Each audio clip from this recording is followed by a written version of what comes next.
Today, I'd like to humbly enter your parenting world with a little thought about how to make electronics work for you. A very wise man was once asked, what's the best age to give your child an iPhone? And he aptly said, whatever age you want them to start looking at porn. Yeah, there's a few good things about these little devices that we all have. Keeping up with our kids, keeping up with each other, texting appropriately, calling appropriately. They can be really helpful in raising kids and knowing where everybody is at any given time of the day. But these iPhones can really be devastating. I teach our high school students at K2 the dangers of electronics and all the dangers of pictures that come up on electronics through social media and through Safari channels that can really be addictive to a young man or a young woman. And watching the high school students' eyes as I talk about the dangers, it's just like looking into a stream and looking at the eyes of rainbow trout looking at you in puzzling, sometimes shock, because they know they've got a problem. Most of them know they've really got a problem.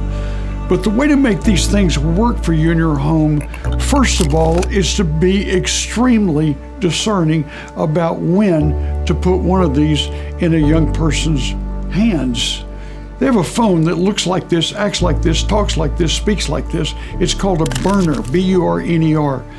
And it has texting, it has calling, but it doesn't have anything else on it that you can possibly get an avenue into your eyes, into your heart of negativity and pornographic nature. Also, there's things called contracts. I'm a believer in contracts. I remember when my son got a car, and yeah, it was a junker, and it was well padded in case there was a problem on the road, but it was a car. And I told him it was dangerous and it was expensive. And I had him write down a contract, a 2-page contract of everything he was going to do in terms of school department, in terms of grades, in terms of attitude at home, in terms of how he was going to treat his mom, how he was going to treat his dad, incidences, life with alcohol, drugs, etc. And ask him to put the punishment if he broke the contract. And he said at the end of the contract, if I break the contract, I'll lose my license for a month. He signed it and I signed it. So when there was a problem, we simply took the keys away for a month. There was no arguing. Well, so it is with electronics. Get a contract that pleases you and a parent. It's like having golden handcuffs on your child. So your child knows if they stay in the zone, in the safe zone with their phone, they get to use it.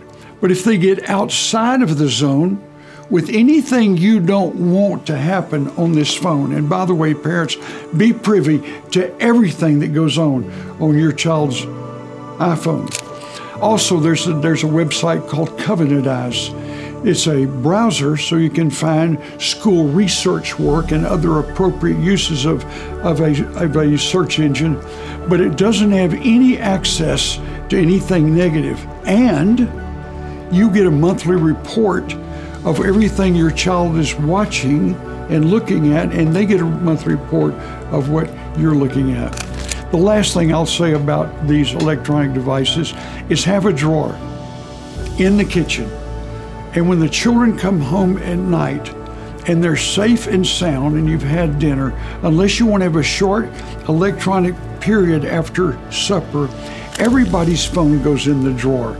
I know families who are doing this. They're discerning and they're doing it well. And their kids' eyes and hearts are protected in their bedrooms at night. Well, parenting is a joyful experience. And if you'll take precautions, it'll even bring it more joy than that.